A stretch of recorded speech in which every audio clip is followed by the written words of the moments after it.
반갑습니다.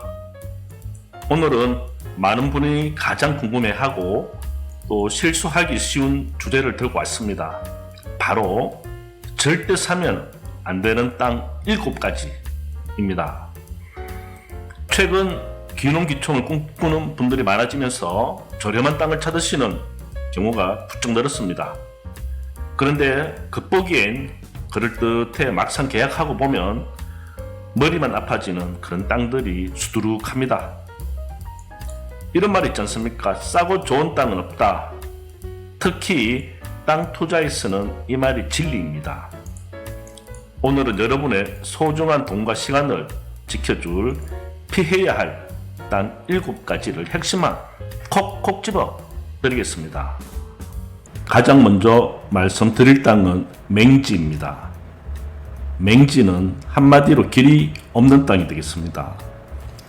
지도를 펼쳐보면 주변 땅에 둘러싸여 있어 도로와 전혀 맞닿아 있지 않죠. 마치 바다 가운데 외롭게 떠있는 섬과 같습니다. 시골에 가보면 논이나 밭 사이에 빈 땅이 많은데 차 한 대 겨우 지나갈 만한 길도 없는 경우가 바로 맹지일 가능성이 높습니다. 이런 땅은 겉보기엔 평탄하고 넓어 보이지만 치명적인 약점이 있습니다. 맹지의 가장 큰 문제는 건축 허가가 나지 않는다는 겁니다. 건축법상 건축물을 지으려면 반드시 도로에 2m 이상 접해 있어야 하거든요.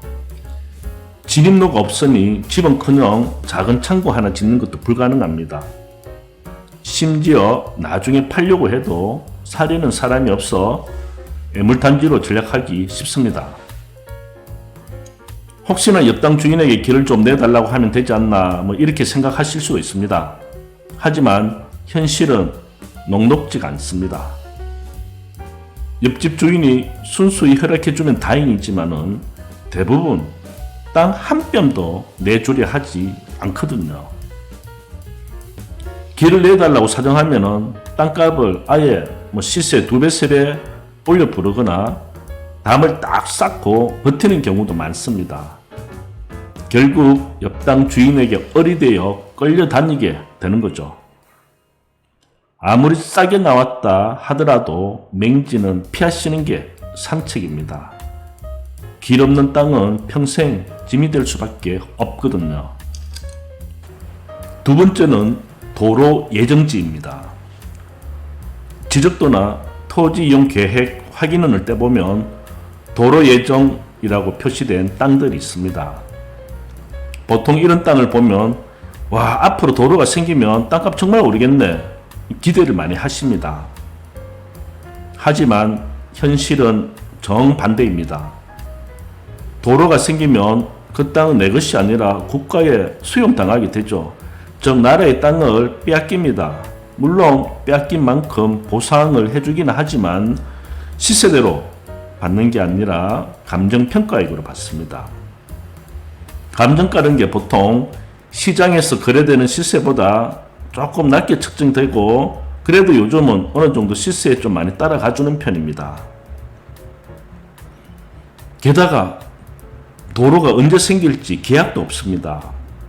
오늘 도로가 난다고 해서 내일 당장 공사가 시작되는 게 아니거든요.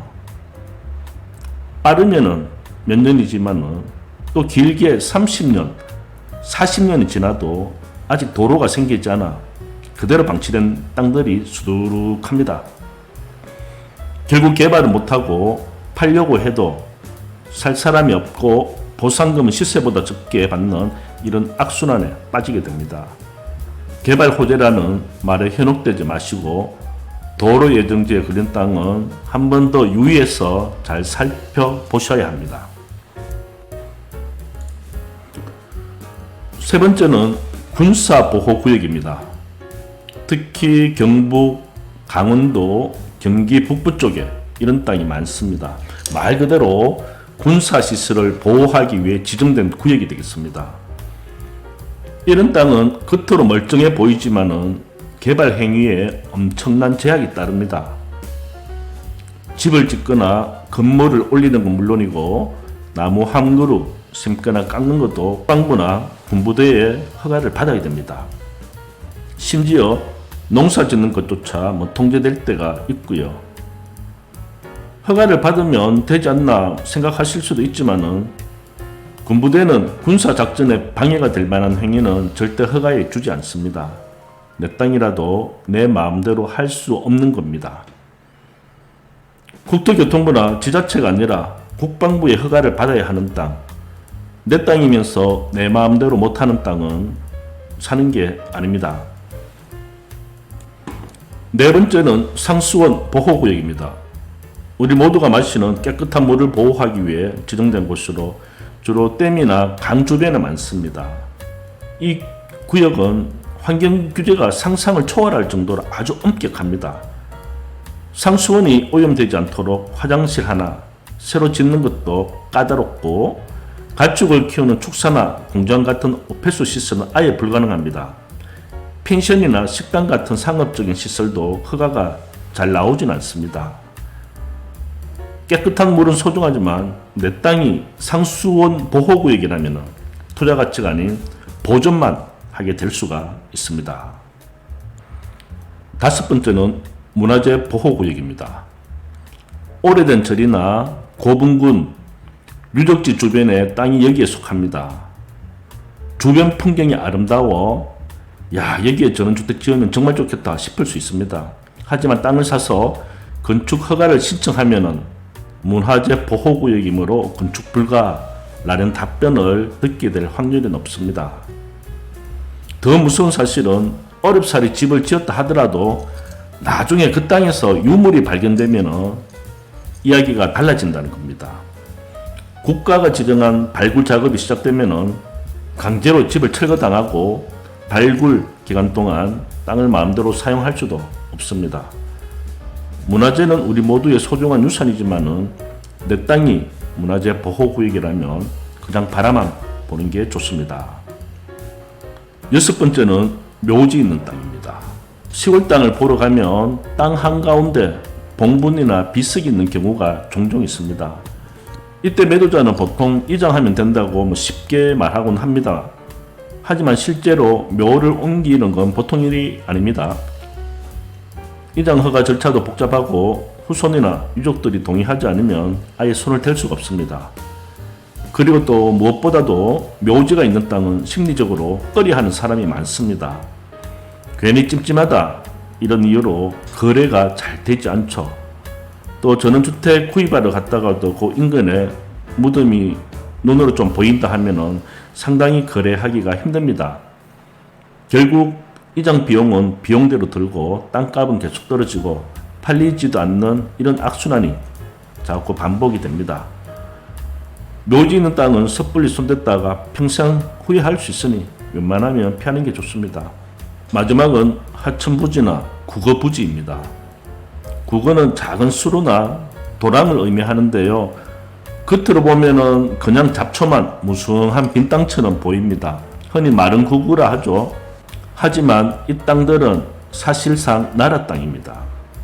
하천법이나 공유수면법에 의해 국가가 관리하기 때문에 개인 소유라고 해도 개발 행위를 전혀 할 수 없습니다.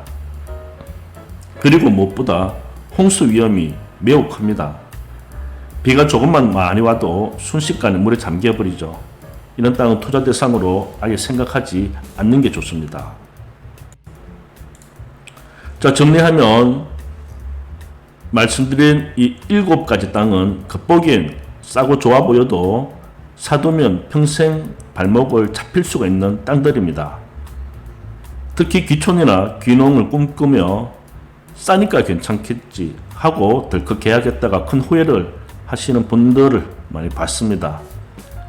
땅은 절대 눈으로만 보지 마시고요.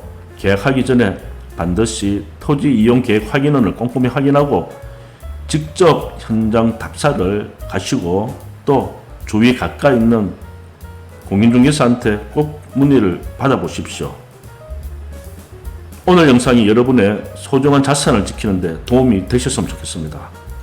구독과 좋아요는 다음 영상을 만드는 데 큰 힘이 됩니다. 저는 또 다음 시간에 더 알찬 부동산 정보로 찾아뵙겠습니다. 감사합니다.